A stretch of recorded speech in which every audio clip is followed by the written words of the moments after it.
Good evening and welcome to Just the News. It's our special capsule where we tell you almost everything that's happened in the world in 10 minutes flat.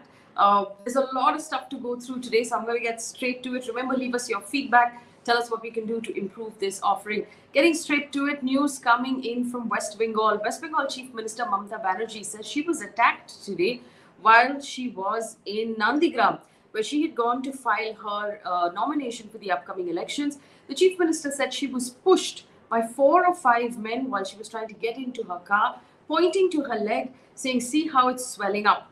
When asked if it was a planned attack, she said, "Of course, it's a conspiracy. There were no policemen around me." The Chief Minister was meant to spend the night in Nandigram, but she has now returned to Kolkata. There are questions, of course, of why there was no security around her, given that the responsibility of the security is with the West Bengal police. The no confidence motion moved by the Congress against the ruling BJP-JJP government in Haryana was defeated in the State Assembly today. A total of 55 MLAs supported the government and 32 voted against it. Haryana Chief Minister Manohar Lal Khattar says that we know we will not win the confidence of the opposition, but we will take this opportunity to win the confidence of the masses. End quote.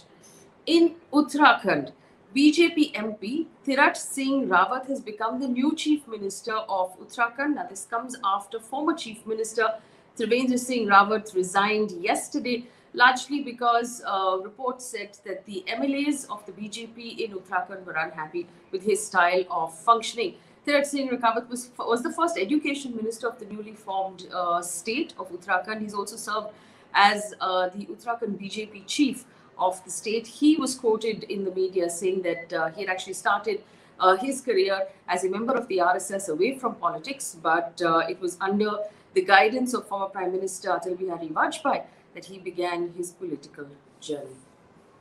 In Maharashtra, the case of the explosives found outside of Mukesh Ambani's home becomes more and more diabolical. The Maharashtra government has now transferred Assistant Police Inspector Sachin Vaze from the Mumbai crime branch after he was accused of being involved in a murder.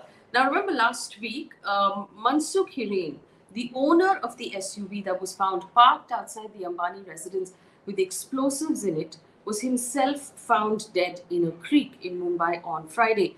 Now, his wife, Vimala Hiren, has given her statement to the ATS, the Anti-Terror Squad, in which she has accused Sachin Vaze of being involved in the murder. She also said the Scorpio in question was being used by Sachin Vaze between November last year and February this year. Maharashtra government has removed Vaze from his current position. Now, Vaze was the investigating officer in this particular case at the beginning of the probe. Hiren had told the police that the Scorpio was stolen and he didn't have possession of it while it was found outside of Antilla last month. Mansukh Hiren was found dead on the 5th of March in a creek near Mumbai. In Delhi, the police crime branch have said that 2 men have been arrested now in connection with the violence that took place at Red Fort on Republic Day. The 2 men, Maninderjeet Singh and Kampreet Singh, have been arrested in connection to that violence. The police have said that Maninderjeet is a Dutch national based in the UK in Birmingham and was arrested at the airport when he was trying to flee the country with forged travel documents.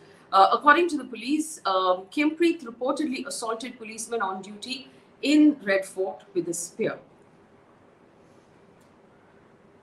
Worrying news coming out of Uttar Pradesh. The father of a 13-year-old gang rape survivor was killed in a road accident yesterday after he filed a police complaint naming the alleged rapist. Now, the incident horribly happened right outside the hospital where the young survivor was being examined for her medical report.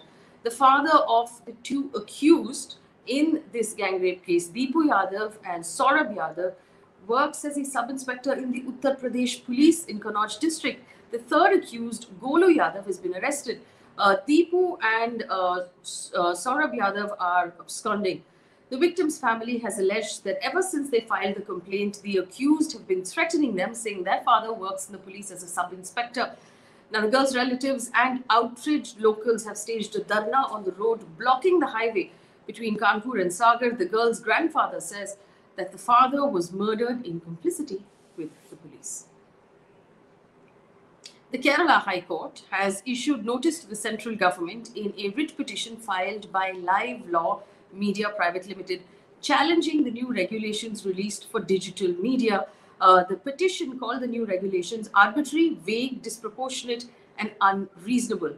In the interim order, Judge P.B. Asha said the union government shall not take any coercive action against the petitioners with reference to provisions contained in Part 3 of the IT rules. Remember, the IT rules that have been brought in to cover digital media, including this channel and everything else you watch on the internet, asks for self-regulation, but that self-regulation needs to be approved by the government. And then there is a government committee of bureaucrats that overrides that self-regulation, which will impede freedom of press on the internet.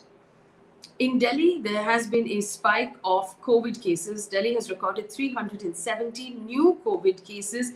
This is the highest since January 14th this year. According to the Hindustan Times, there's a spike of 50 cases compared to 320 cases yesterday.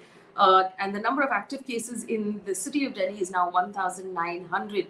Also, in the last 24 hours, the city recorded 3 deaths, taking the total death toll to COVID off at 10,931. On to some news from the world of business. The Central Board of Indirect Taxes and Customs has made e-invoicing now mandatory for B2B transactions for business owners with a turnover of more than 50 crore rupees starting the 1st of April.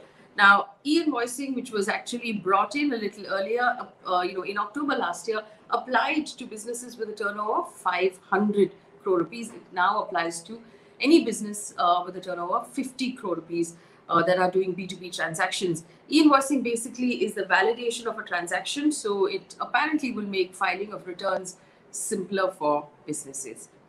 Also, Reliance Jio has made an announcement that it will offer broadband plans to micro, small and medium enterprises, so SMEs, at a fraction of the market cost. Now, according to these plans, they will start at 901 rupees a month with a speed of 100 Mbps. The company has added that it will provide digital solutions for remote management of businesses as well to compete with bigger businesses. Taking a look at news that's coming in from the international world right now.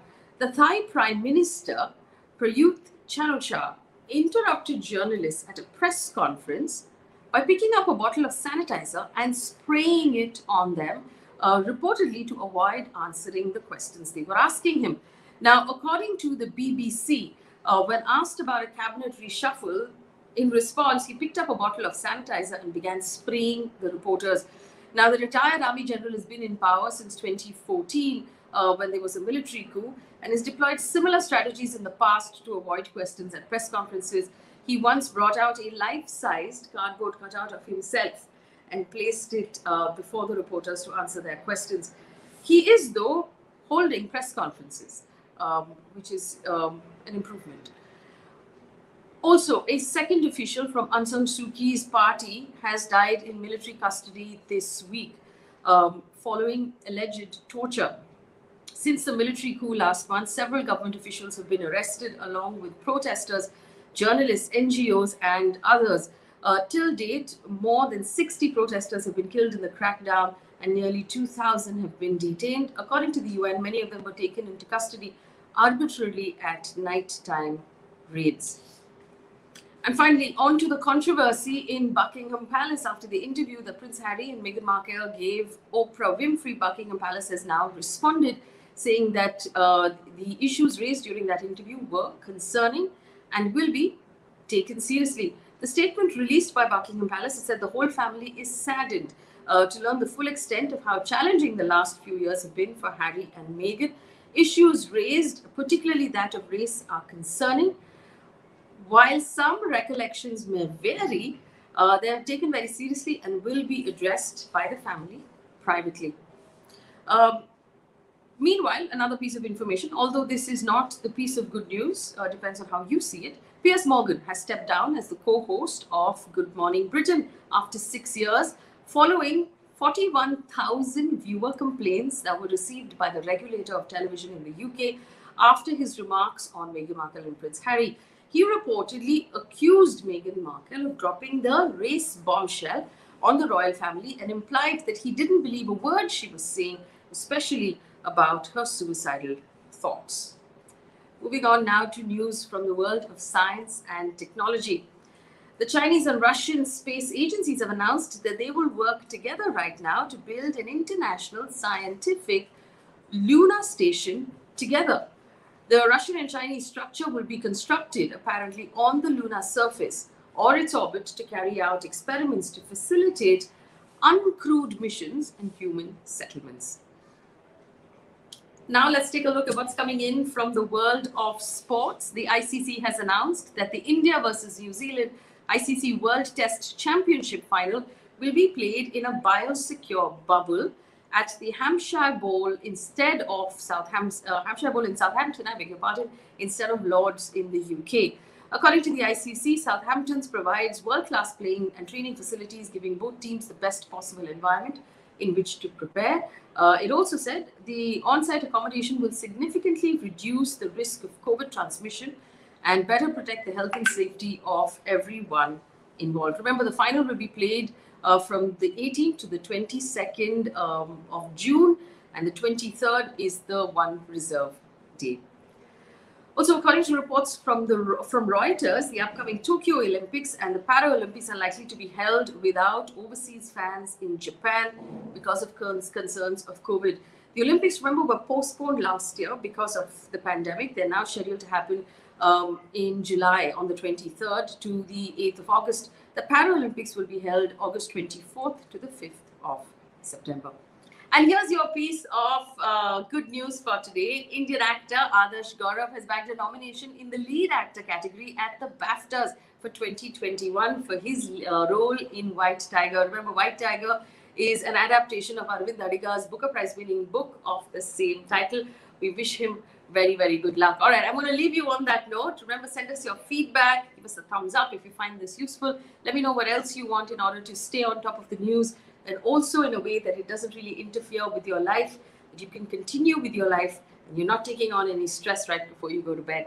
Have a nice evening. Join us tomorrow for more news and updates.